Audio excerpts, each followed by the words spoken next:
जी हाँ, तो अपन ने चैप्टर को 5 भागों में अपन ने कहा था कि ये 5 भागों में बांट रखा है। तो सबसे पहले अपन ने पढ़ा आयुर्वेद का इतिहास, ये अपन ने कंप्लीट कर लिया था। इसमें अपन ने त्रिसूत्र आयुर्वेद वगैरह तक अपन ने देखा था, ठीक है। इसके बाद अब अपन सठ पदार्थ विज्ञान देखेंगे।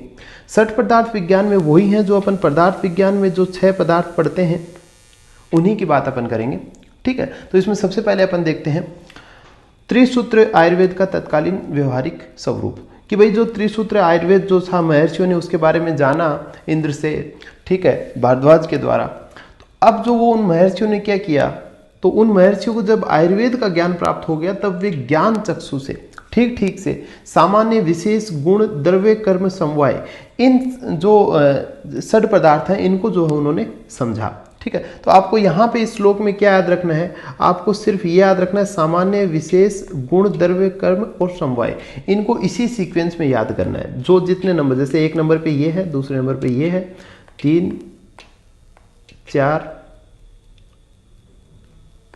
5 और 6, ठीक है। तो इसी सीक्वेंस में आपको याद रखना है। सामान्य विशेष तो अपने को याद रहता ही है कि सामान्य विशेष एक साथ ही बोलते हैं जनरली। इसके बाद है गुण द्रव्य कर्म और समवाय, तो इसको याद करें आप, गुदकस से याद रख लें, गुद्र या फिर गुदकस है ना पहले नाम, तो इसको आप ऐसे गुदकस से याद रख लें, ठीक है। तो इसमें देखिएगा ये जो है आचार्य चरक ने बताए, ठीक है, ये आचार्य चरक ने बताए हैं। तो अभी जैसे अपन दर्शनों की बात करते हैं तो ये यहाँ पे याद रखना है कि जो चरक ने माने वही वैशेषिक दर्शन ने भी माने। अभी अपन इनकी बात भी करेंगे।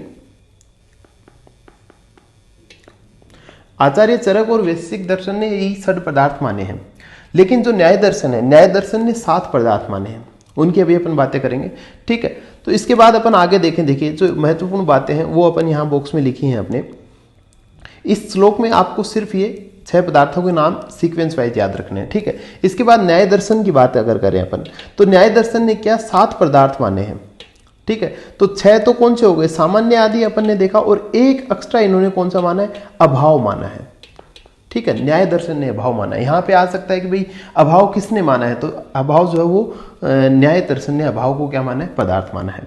अगला जो है चरक और वैशेषिक दर्शन की बात करें तो उन्होंने 6 ही पदार्थ माने हैं। इसमें थोड़ा सा चेंज है, उसकी बात अपन कर लेंगे, लेकिन माने यही सामान्य आदि जो 6 पदार्थ इन्हीं को माना है। अब देखिएगा ये इंपॉर्टेंट है, एक योग रत्नाकर की लाइन है, ठीक है। तो ये देखिएगा कि अक्सी कुक्सी भवा रोगा प्रतिशय वर्ण जवरा, कि आंख का रोग, अक्सी मतलब आंख का रोग, कुक्सी मतलब पेट का रोग, ठीक है, प्रतिशय व्रण और जवर, ये जो रोग है इनमें क्या होता है, पंचते विनिवर्तनते रोगा केवल लंघनात्, इनमें क्या कर सकते हो आप, अगर 5 दिन केवल लंघन करें, केवल लंघन करें, तो अगर भोजन का सेवन ना करें कहने का मतलब, तो उसमें क्या होगा, इन जो ये रोग है ये है ना अपने ठीक हो जाएंगे, ठीक है। तो कहने का मतलब भोजन अभाव से वात की वृद्धि और वातजन्य रोग होते हैं, एक लाइन ये है। तो कहने का मतलब जो अभाव है वो भी किसी कहीं ना कहीं रोगों को ठीक होने में या फिर रोगों के उत्पन्न होने में एक कारण है, इसलिए न्याय दर्शन ने अभाव को क्या माना है, पदार्थ माना है। तो ये 2 लाइनें हैं, ठीक है। पहली तो कौन सी, भोजन अभाव से क्या होता है, वात की वृद्धि हो जाती है या फिर अपन कहें वातजन्य रोग होते हैं, और दूसरी चीज ये है भाई अक्सी कुक्सी भवा रोगा प्रतिशय वर्ण जवरा पंचते विनिवर्तनते रोगा केवल लंघनात्, तो 5 दिन केवल लंघन करने से इन रोगों को क्या होता है, ठीक होते हैं रोग, ठीक है। तो ये क्या होता है, ये रोग भोजन अभाव से शांत होते हैं। बहुत इंपॉर्टेंट है, इसमें पूछा भी जा सकता है, ऐसे कोटेशन आ सकता है कि अक्सी कुक्सी भवा रोगा प्रतिशय वर्ण जवरा, इनमें कितने दिन का लंघन करना चाहिए, तो आंसर क्या होगा अपना, 5 दिन का लंघन करना चाहिए। दूसरी चीज देखिएगा, ये क्वेश्चन अपन ने यहाँ पे लिखा भी है, तो कितने दिन तक के लिए लंघन करने के लिए कहा गया है, तो 5 दिन के लिए, ठीक है। तो यहां कहा है कि प्रत्येक है कि जैसे भाव पदार्थ रोग और चिकित्सा में कारण है, उसी प्रकार अभाव भी रोग और चिकित्सा में कारण है, इसलिए इनको क्या माना है, अभाव को क्या माना है, पदार्थ माना गया है। और ये किन्होंने माना है, न्याय दर्शन ने माना है, ठीक है। ये बात अवश्य ध्यान रखें, काफी इंपॉर्टेंट है। इसके बाद अपन आगे चलते हैं, वैशेषिक दर्शन ने क्या स्पेशल किया है। जी हाँ, तो इन्होंने क्या किया, द्रव्य गुण कर्म इन तीनों को क्या माना है, इन्होंने मुख्य पदार्थ माना है, और सामान्य विशेष और समवाय को क्या माना है, उप पदार्थ माना है। ये भी एक इंपॉर्टेंट लाइन है। चरक और वैशेषिक दर्शन ने ये बात ठीक है कि उन्होंने दोनों ही 6 पदार्थ माने हैं, लेकिन चरक का सीक्वेंस जो अपन ने देखा वो भाई सामान्य विशेष तो अपने को याद रह जाता है, और आगे अपन ने क्या कहा है कि भाई आप याद रखें, गुदकस से याद रख लें, ठीक है, गुण, द्रव्य, कर्म और समवाय, इस प्रकार से याद रखें। और वैशेषिक की क्या है, द्रव्य, गुण, कर्म को इन्होंने मुख्य माना है, और बचे जो 3 हैं उनको उन्होंने उप पदार्थ माना है। जी हाँ, तो ये जो इनकी बातें थी यहाँ पे इतनी काफी है। इसके बाद है पुनर्वसु, आत्रेय का अग्निवेश आदि 6 शिष्यों को आयुर्वेद का उपदेश। ठीक है, इन्होंने जो आत्रेय थे, आत्रेय भरद्वाज के शिष्य थे। ठीक है, पुनर्वसु आत्रेय किसके शिष्य थे, भरद्वाज के शिष्य थे, और इनके 6 शिष्य हुए बाद में। ठीक है, कौन, अग्निवेश। जो आज अपन जो चरक संहिता पढ़ रहे हैं किसका रूप है भाई, अग्निवेश तंत्र था, उसी से आज अपन क्या पढ़ रहे हैं, चरक संहिता पढ़ रहे हैं। अच्छा, इन्होंने जो है आत्रेय पुनर्वसु के 6 शिष्य हुए। तो यहाँ पे जो अपने याद रखने वाली बात है वो यही है कि कौन कौन से वो 6 शिष्य थे। ठीक है, बाकी यही है कि भरद्वाज ऋषि के शिष्य आत्रेय पुनर्वसु ने प्राणी मात्र पर मित्रता की बुद्धि रखकर और सभी प्राणियों पर अनुकंपा रखते हुए पुण्यप्रद आयुर्वेद 6 शिष्यों को दिया, या फिर कहें अपन अध्यापन करवाया। ठीक है, कौन कौन से 6 शिष्य हुए, अग्निवेश, भेल, जतुकर्ण, पराशर, हारित और क्षारपाणी। इनको याद रखने के लिए सिर्फ आप इस श्लोक से ये ट्रिक याद रखें। ठीक है, ये ट्रिक याद रखें कि अपराजित है भेल क्षार। ठीक है, कि ऐसे क्या हो जाएगा, अग्निवेश। ठीक है, और परा से क्या हो जाएगा, पराशर, जित से जतुकर्ण, है से क्या हो जाएगा, हारित, और भेल से भेल, और क्षार से क्षारपाणी। ठीक है, तो ये 6 शिष्यों के आपको नाम थोड़े से जो है वो ध्यान रखने हैं। इसके बाद अपन आगे चलते हैं, अग्निवेश के तंत्रों का निर्माण। तो इनमें क्या हुआ कि जो अग्निवेश थे वो काफी इंटेलिजेंट थे, लिखा हुआ भी बुद्धिर विशेषस्थ, कि क्या थे, इनमें खास बुद्धि थी। ठीक है, यहां पे लिखा न उपदेशांतरम मुने, कि ये कहते हैं कि भाई अग्निवेश जो थे उन्होंने सबसे पहले जो है वो ग्रंथ रचना की थी, है ना। अब यहां पे क्या, न उपदेशांतरम मुने, तो वो जो ऋषि थे उन्होंने किसी प्रकार से मतलब ऐसा नहीं था कि इनको अलग से एक्स्ट्रा क्लास दे के इनको पढ़ाया हो। जिस प्रकार से बाकी जो शिष्य थे वो बैठे थे, उन्हीं के साथ अग्निवेश बैठा करते थे, लेकिन क्योंकि ये ज्यादा बुद्धिमान थे इसलिए इन्होंने क्या किया, सबसे पहले ग्रंथ रचना की।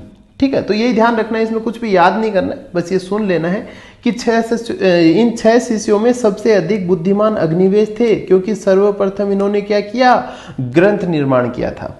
ठीक है, ग्रंथ का निर्माण करना ही उत्तम बुद्धि का परिचायक है। ठीक है, अब वो न उपदेशांतर मुने से बात करें अपन कि समान उपदेश होने पर भी ग्रंथ निर्माण शीघ्रता से सर्वप्रथम कर लिया, अतः बुद्धिमान थे। कि न उपदेशांतर मुने थे, उपदेश देने में कोई अलग से उनको अध्ययन नहीं करवाया था, सभी को एक साथ ही बिठा के पढ़ाया गया था। ठीक है, कोई विशेष कृपा उन पे नहीं की गई थी। ठीक है, और उसके बाद ऐसा नहीं था कि बचे हुए शिष्य जो थे वो ऐसे, मतलब उनकी कंपैरिजन में जो अग्निवेश थे वो ज्यादा थोड़े इंटेलिजेंट थे। तो बाद में कहा कि भेल आदि बुद्धिमान शिष्यों ने भी अपने अपने नाम से संहिताओं की रचना की। ठीक है, तो अपन जानते हैं कि आर्ष संहिता अपन पढ़ते हैं, क्षारपाणी संहिता भी है ना, भेल संहिता, तो ये सारी संहिताएं हैं, लेकिन सबसे पहले अग्निवेश तंत्र की रचना हुई थी। ठीक है, इसके बाद आयुर्वेद तंत्रों का समस्त मुनियों द्वारा अनुमोदन। तो वो क्या है कि ये तंत्र उन्होंने रचना किए, फिर ये दिखाए कि भाई देखो हमने ग्रंथ बनाए हैं, तो उनको क्या किया, ऋषि समुदाय ने उनकी प्रशंसा वगैरह की। ठीक है, तो अग्निवेश आदि ऋषियों द्वारा आयुर्वेद अर्थों का सूत्रण, मतलब उन पे ग्रंथ वगैरह लिखे, यथाक्रम निबंधन सुनकर ऋषि समुदाय ने प्रसन्न होकर उनके तंत्रों का अनुमोदन किया और कहा कि आप लोगों ने विषयों का विन्यास बहुत ही उचित रूप में किया है, और सभी प्राणियों का हित चाहने वाले उन अग्निवेश प्रमुख ऋषियों की प्रशंसा सभी ने की, और सभी ने एक साथ ही उच्च स्वर से कहा कि आप लोगों ने प्राणधारियों पर साधु दया की है। तो साधु दया का मतलब क्या होता है, अच्छी, मतलब अच्छी प्रकार से, है ना, तो साधु मतलब अच्छा। ठीक है, इसके बाद इसमें कुछ नहीं है, नॉर्मली है। इसके बाद अगला जो श्लोक है उसमें कुछ चीजें अपन कहें, तो उसके बाद क्या हुआ कि ऊपर जो ये सारा, ये तो पृथ्वीलोक पे काम हो रहा था सारा, अब ऊपर ऊपर देवताओं ने भी बहुत जो है वो बातें बताई। तो इसमें देखिए एक लाइन यहाँ पे आती है कि स्वर्ग में स्थित देवताओं के साथ देवर्षिगण ब्रह्मर्षियों ने के उच्च स्वर से कहे गए पुण्यमय उस शब्द को सुने और सुनकर परम प्रसन्न हुए। तो उन्होंने कहा कि भाई आप लोगों ने बहुत अच्छा काम किया। तो ये सब ऊपर देवताओं ने भी सुना और आकाश से हर्ष के साथ निकला हुआ स्निग्धदेव गंभीर अहो साधु, वही बात हो गई, अपन ने कहा कि साधु अच्छे के लिए, ठीक है। तो अहो साध्वीति, ये वाला नाम अहो साधु शब्द तीनों लोकों में फैल गया, है ना।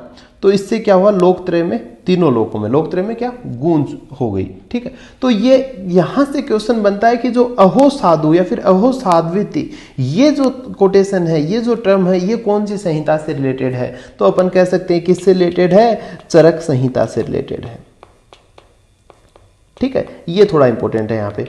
इसके बाद अपन आगे बात करें, अब वहां से क्या हुआ कि वो जब उस समय कल्याणकारी जो वो हुई, तो उस समय क्या हुआ, कल्याणकारी वायु बहने लगी, सभी दिशाएं प्रभा से प्रकाशित हो गई, जल के साथ फूलों की वृष्टि आकाश में होने लगी। तो वो अपन जैसे मूवीज वगैरह में देखते हैं, है ना, वो किस प्रकार से बारिश वगैरह फूल वगैरह गिरते हैं, तो वो ऐसी बातें कर रहे हैं, ठीक है। इसके बाद इंपॉर्टेंट ये जो लाइनें हैं ये बड़ी इंपॉर्टेंट है।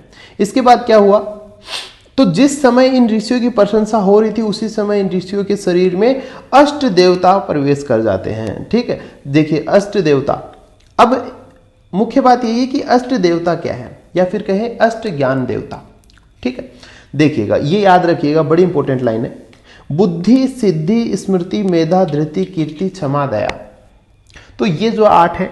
अब यहां पे देखिएगा धैर्य नाम भी इन्हीं से मिलता जुलता है। जैसे अपन धैर्य, धृति, स्मृति इस प्रकार एक साथ पढ़ते हैं, है ना। तो हमें लगता है कि भाई अष्ट देवताओं में क्या है, धैर्य भी है, लेकिन धैर्य यहाँ पे नहीं है। ये बात ध्यान रखनी है कि अष्ट देवताओं में कौन नहीं है, धैर्य नहीं है। ऑप्शन में आ जाएगा निम्नलिखित में से कौन अष्ट देवताओं का अंग नहीं है, तो उसमें धैर्य आ जाता है, तो वो नहीं होगा, ठीक है। उसमें धैर्य पे टिक करना है। अब देखिएगा याद कैसे रखें, तो देखिएगा ये सारे जो है एक फीमेल को संबोधित कर रहे हैं, फिर अपन कहें फीमेल नेम है ये, है ना। जैसे किसी लड़की के नाम हो, जैसे बुद्धि, सिद्धि, स्मृति, मेधा, धृति, कीर्ति, क्षमा, दया, ठीक है। और धैर्य जो है वो एक लड़के का जैसे नाम है ना, मेल टाइप। तो ये हो गया, तो ये आपको याद रख लेना, काफी इंपॉर्टेंट है, ठीक है। इसके बाद अपन आगे चलते हैं,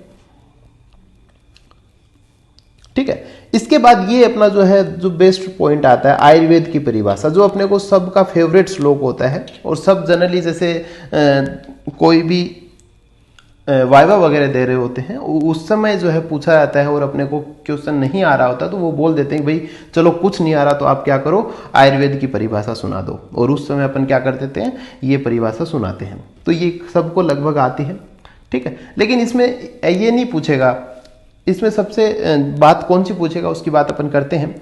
देखिएगा, एक तो इसमें 4 प्रकार की, जो जिस ग्रंथ में हित आयु, अहित आयु, सुख आयु और दुख आयु, आयु कितनी प्रकार की होती है भाई, 4 प्रकार की होती है, ठीक है। अच्छा,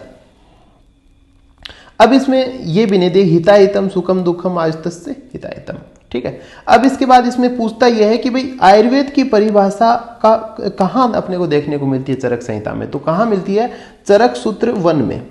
भाई चरक सूत्र स्थान का पहला पाठ पढ़ रहे हैं तो उसमें अपने को क्या देखने को मिल रही है, आयुर्वेद की परिभाषा। अब आयुर्वेद का प्रयोजन कहाँ देखने को मिलता है, याद होगा आपको आयुर्वेद का प्रयोजन, है ना, कि प्रयोजनम तस्य स्वास्थ्य आतुरस्य विकार प्रशमनम च, कि जो स्वस्थ व्यक्ति और आतुर व्यक्ति, है ना, दोनों के लिए हित करो, तो वो मतलब दोनों के लिए हित चाहने वाली हो, वो आयुर्वेद का क्या था, प्रयोजन था। भाई क्या था, एक तो स्वस्थ व्यक्ति के स्वास्थ्य की रक्षा करना और दूसरा आतुर जो रोगी है उसको ठीक करना। तो ये जो आयुर्वेद का प्रयोजन है ये कहाँ मिलता है, ये चरक सूत्र 30 में मिलेगा अपने को, ठीक है। तो ये ध्यान रखना है, काफी इंपॉर्टेंट है। जो भी अपन बॉक्स में बंद कर रहे हैं वो चीजें आपको अवश्य देख लेनी है ना। और जो जिस श्लोक के नीचे बॉक्स नहीं है समझे वो श्लोक इंपॉर्टेंट नहीं है, ठीक है जी हाँ। आगे चलते हैं अपन, आयु के लक्षण तथा पर्याय बहुत इंपॉर्टेंट है, ठीक है। तो आयु के लक्षण देखिए, शरीर इंद्रिय सत्व आत्म संयोगो, आयु क्या है, शरीर इंद्रिय सत्व आत्मा के संयोग को क्या कहते हैं, आयु कहते हैं। भाई शीशा से याद रखिए आप, है ना, जो शीशा होता है ना ऐसे, तो इससे याद रख सकते हैं। अब इसके ये पर्याय है, ठीक है।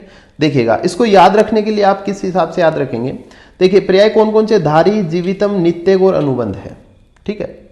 देखिएगा कैसे याद रख सकते हैं अपन, कि शरीर, इंद्रिय, मन और आत्मा के संयोग को क्या कहते हैं? आयु कहते हैं। और धारी, जीवित, नित्यग और अनुबंध ये क्या है? पर्याय हैं इसके। देखिएगा बॉक्स में अपने पास जो चीजें हैं, सबसे पहले शरीर, इंद्रिय, सत्व, आत्म संयोग, आयु हो गया, शीशा से आप याद रख सकते हैं। दूसरी चीज है आयु के 4 पर्याय। 4 पर्याय कौन से हो गए? धारी, जीवितम, नित्यग और अनुबंध, ये 4 हो गए। लेकिन आप जैसे इसके नीचे और हिंदी वगैरह पढ़ेंगे तो उसमें आपको एक पर्याय और मिलेगा, चेतना अनुवृत्ति। क्या मिलेगा आपको? चेतना अनुवृत्ति।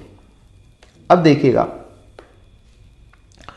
कि चेतना अनुवृत्ति जो है वो भी मिलेगा। तो याद रखने के लिए आप कैसे याद रखें? धनिया जी का चेतन, ठीक है। तो धनिया आप ऐसे लिख लें, धनिया ऐसे लिख लीजिएगा, तो धनिया जी का चेतन। तो ध से क्या हो गया? धारी हो गया, ठीक है। नी से क्या हो गया? नित्यग हो गया। आ से क्या? अनुबंध हो गया, ठीक है। और जी से क्या हो गया? जीवितम हो गया, है ना। और चेतन से क्या हो गया? चेतना अनुवर्ती। तो 4 तो अपने श्लोक में दिए गए हैं और एक एक्स्ट्रा जो वो कौन सा है? चेतना अनुवर्ती। तो ये भी अपने को याद रख लेना है, ठीक है। तो ये अपने क्या हो गए? आयु के पर्याय हो गए। जी हाँ, इसके बाद अपन आगे चलते हैं। उभय लोक हित साधन में आयुर्वेद। भाई उभय लोक हित, उभय लोक, उभय मतलब दोनों। हमेशा जैसे उभय आता है तो उभय का मतलब 2 चीजों से होता है, दोनों। उभय लोक कौन कौन से लोक? एक तो जो ये पृथ्वी लोक होता है ये, और एक दूसरा कौन सा हो गया? परलोक। तो दोनों लोकों के लिए आयुर्वेद क्या होती है? हितकर होती है, फिर साधन होता है। जी हाँ, तो सबसे पहले ये लाइन बड़ी इंपॉर्टेंट है इसमें, देखिए अंडरलाइन कर रखा है। ये लाइन पूछ ली जाती है कि तस्य आयुषः पुण्यतमो वेदो वेद विदाम मतः है। कौन सी संहिता से संबंध रखता है? किस अध्याय से संबंध रखता है? ठीक, ऐसे आ सकता है। नीचे ऑप्शन में सबसे पहला विकल्प आता है वेदोत्पत्ति अध्याय, ठीक है। अब इसमें क्या कंफ्यूजन होता है? वेदोत्पत्ति अध्याय सुश्रुत संहिता का पहला चैप्टर है, ठीक है। तो इसमें क्या है? वेद बड़ी बार आ रहा है, वेदो, वेद विदाम, तो ऐसे लगता है वेदोत्पत्ति अध्याय से है। तो यहां पे ध्यान रखना है कि वेदोत्पत्ति से नहीं है, ये अपने दीर्घ जीवितम अध्याय से है, ठीक है। अब यहां पे आप लिख सकते हो ऐसे सुश्रुत संहिता, ऐसे कुछ लिख के सुश्रुत वेदोत्पत्ति, और आगे जो है इसके बाद आप क्रॉस लगा दें ऐसे कि भाई ये सुश्रुत संहिता का जो सूत्र स्थान का जो वेदोत्पत्ति अध्याय है उसमें से ये जो लाइन है वो नहीं है, ठीक है। तो इसमें यही है कि आयुर्वेद कौन से लोक के लिए हितकर है? तो कौन से लोक के लिए? भाई उभय लोक के लिए, दोनों लोक के लिए, पृथ्वी लोक के लिए भी और परलोक के लिए भी हितकर है। तो ये 2 बातें जो है वो अपन यहां पे लिखी हुई है, ये याद कर सकते हैं इसमें से, ठीक है। और ये इंपॉर्टेंट है। आगे अपन चलते हैं। एक चीज और आती है, देखिएगा पहले पढ़ लें कि यह उस आयु का पुण्यतम वेद है। कौन? आयुर्वेद। इसलिए आयुर्वेद जानने वाले विद्वानों से पूजित है, ठीक है, क्योंकि मनुष्य के लिए इस लोक मतलब पृथ्वी लोक और परलोक में हितकारी है, ठीक है। इसलिए अपन क्या कर रहे हैं? आयुर्वेद का उपदेश कर रहे हैं। तो नॉर्मल सी लाइन हो गई। इसके बाद देखिएगा अपन ने जो पिछली जो क्लास में देखा था कि धर्म, अर्थ, काम, मोक्षाणाम आरोग्यम मूलम उत्तमम, ठीक है। तो आरोग्य के मूल कौन हो गए? ठीक है, धर्म, अर्थ, काम और मोक्ष, ये अपन ने देखा था। लेकिन यहां पे मूल की जगह इन्होंने साधन लिखा है कि इन्होंने नंदी पुराण में, ठीक है। ये अपन यहां पे इसलिए कर रहे हैं क्योंकि इसका जो विमर्श है उसमें जो है ये बातें लिखी गई हैं, इसलिए अपन यहां पे बातें कर रहे हैं। तो यहां पे अगर साधन आता है तो साधन आए तो अपने को क्या करना है? नंदी पुराण पे टिक करना है। और अगर यहां पे मूल आ गया या फिर मूलम उत्तमम आ गया तो ये कौन हो गया? चरक संहिता का हो गया, ठीक है। तो ये इंपॉर्टेंट है। याद रखने के लिए आप कैसे याद रखें? भाई नंदी कौन था? नंदी जो शिव जी थे उनका वाहन था, उनका क्या था? वाहन था। फिर अपन क्या कहें? साधन था। तो साधन आए तो नंदी समझना है, ठीक है। और इनको क्या अपन नंदी पुराण पे टिक करेंगे, ठीक है। ये बात हो गई यहां तक की। इसके बाद जो सामान्य तथा विशेष है इनकी बातें अपन अपने नेक्स्ट वीडियो में करेंगे, तो ये इनका थोड़ा लंबा चलेगा, ठीक है। तो आप देखते रहिए। बहुत बहुत धन्यवाद।